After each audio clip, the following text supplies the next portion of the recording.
Dear DF, I have had enough of you poo-pooing cinematic trailers! Exclamation point. There is true artistry on display here that I will not have you besmirch further. I think they are part of the culture and can express moods and ideas that would not be readily apparent in a gameplay trailer, or show off the lore without spoiling the plot of the game. What's more, they are a rare expression of marketing that has its own artistic worth. The OG Dead Island trailer, the Gears of War Mad World trailer, the Diablo 4 by 3 They Come trailer. You remember all of these and you remember them fondly. Do I? I don't remember the last one at all. But lately you have made it sound like you'd rather live in a world without them. I'm not saying developers shouldn't show gameplay, but there is value and a place for cinematic trailers, and I think you should acknowledge. A few weeks ago, Ubisoft released both a story trailer and a gameplay trailer for Star Wars Outlaws, an instance where you had the best of both worlds, and you still treated the cinematics like a big sin. Keep asking for gameplay trailers, yes, but please stop arguing for the annihilation of its sibling. Wow. John?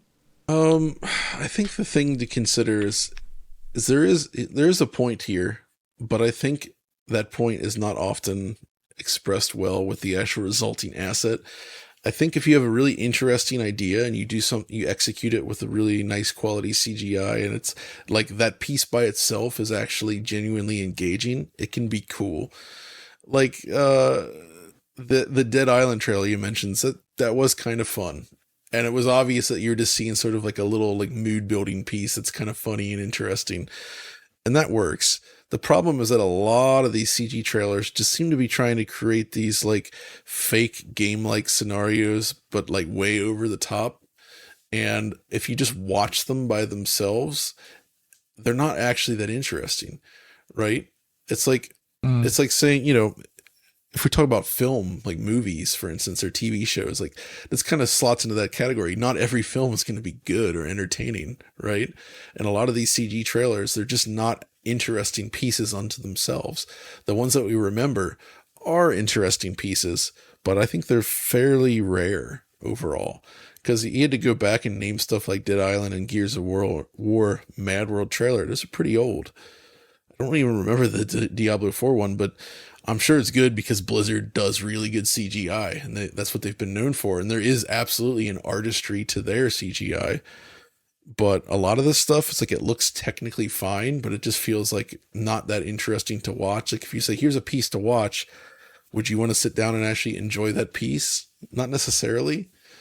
I mean, right? In this case, it seems like you have to be really lore invested to be interested in these things. Like everyone goes gaga when there's a new World of Warcraft expansion announcement, because it means they get to see the Mists of Pandaria in, 4K 30 or whatever, 4K 24.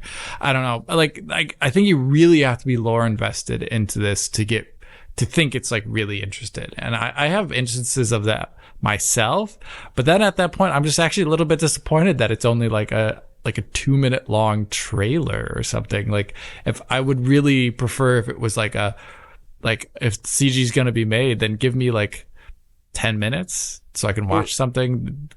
Yeah, an hour, make it a movie. Watch the budget explode. I mean, I'm thinking about those videos they always make for stuff like Final Fantasy 14. Like each new expansion has sort of a CG mood setting piece.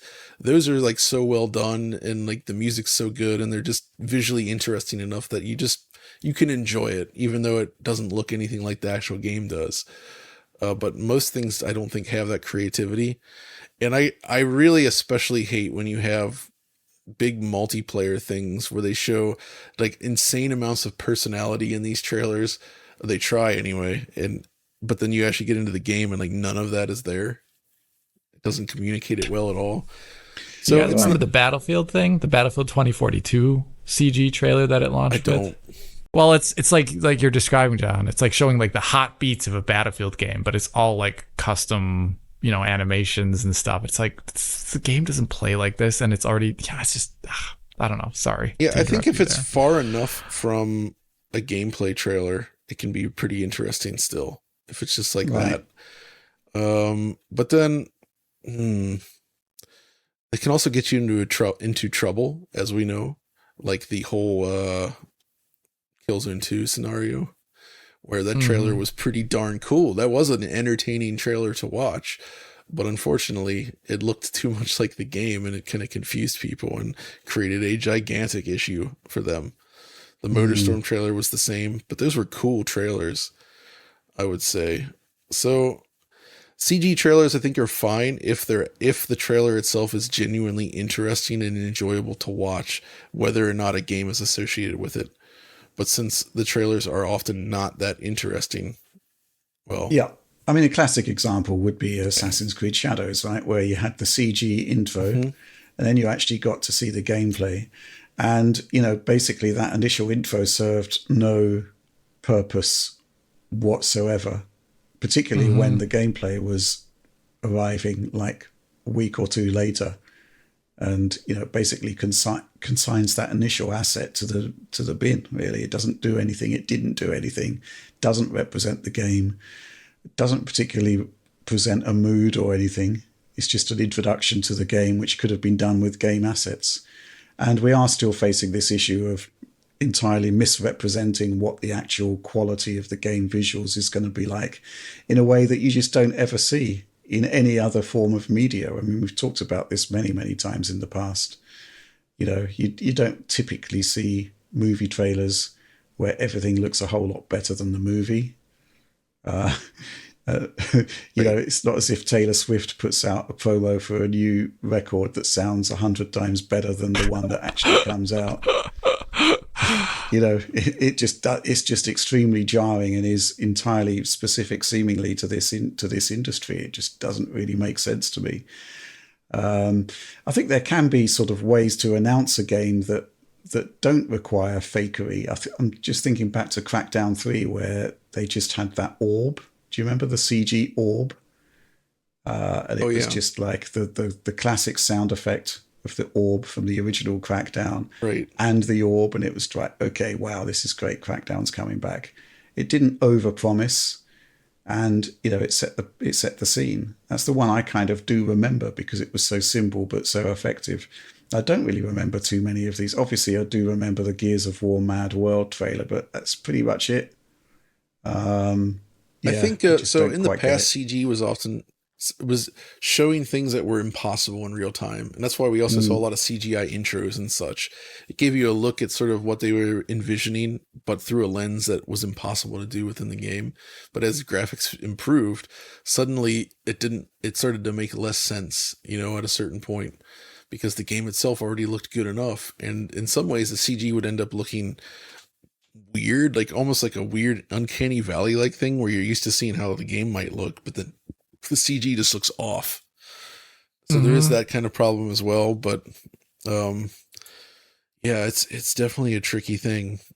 That's for sure. Going back to the Gears of War E-Day trailer that caused quite a lot of controversy about the extent to which it was real time or not, right? Or actual game assets or not. The whole thing could have just been avoided if they'd actually just made a trailer showing the game. It would have still looked awesome, and there would be no doubt that we'd be looking at the game. Right. I mean, I just think that's the way forward. And that's the problem, because that's a case where it looks too close to whatever the game is going to be, and so you have this issue. Right. Yeah. You have this issue where when it's something like, I posted in the Slack there, this the Armored Core 4 Answer trailer is one of my old favorite CGs, where it shows like stuff that like this is not the game, but it shows like a level of fidelity and just a mood and like design where it looks so good that you actually enjoy watching that piece. I think that those are still valuable and cool, but it really needs to. If you're going to use CG, you better be doing something that you absolutely could not be doing in the game, just as like a cool little showpiece. Then it can be interesting if done. And then right. You need the disclosure as well, which you need that disclosure. Sony does do pretty well. It would just on the bottom of that, it would just say not actual gameplay. So I think in terms of presentation things, one thing that it does annoy me with these trailers, though, is where they intermix snippets of pre-rendered with the game. Yeah, that's then that's a big no-no. And I think we saw that a couple times more recently. And it just makes, I don't know, it doesn't look visually right. And like John said, the uncanny valley starts hitting for a lot of the other aspects, which you wouldn't have had otherwise if you just kept it one level of fidelity. So yeah, I mean, also when I was younger, I think this is just an age thing. Like when I was younger, I'd get excited if I saw a CGI trailer, but nowadays I just don't feel much of anything. So it's not I'm just old and jaded. It's just yeah, I just don't feel anything anymore. No, I'm just saying, like, I think it's not being jaded. It's just that my interests have changed over time. So I'm more interested in the game than I am the pre-rendered cinematic. How about FMV? See, I could get behind that. If you film actors and stuff, that could be entertaining and presented as a completely different kind of thing. I mean, if the trailer was a live action trailer of something that is previously only existed as like little CG characters, I would maybe find it intriguing. Like Alan Wake, I think they could get away with like a trailer that is just the characters, right? Right. Okay, that's true. Yeah. Well, I think ultimately, what is the point of a trailer? It's to say, hey, everyone, here's our new game. Only it isn't. We've got these artists to just come up with something which we think looks cool. Please enjoy. Kind of counterproductive to the whole point of introducing a new game. Hashtag just saying. By the way, I just finished a video on Riven, and I wanted to compliment their trailer people, because when they released the launch trailer for Riven, they put out the same trailer, but one for the PC version and one for the Quest version. Oh, that's cool. Where they basically made it with assets from one or the other. And I thought that was awesome, because it's very clear about this is what you're getting, but we're still presenting the trailer, so you kind of pick your version, so to speak. And I think that's very, very nice.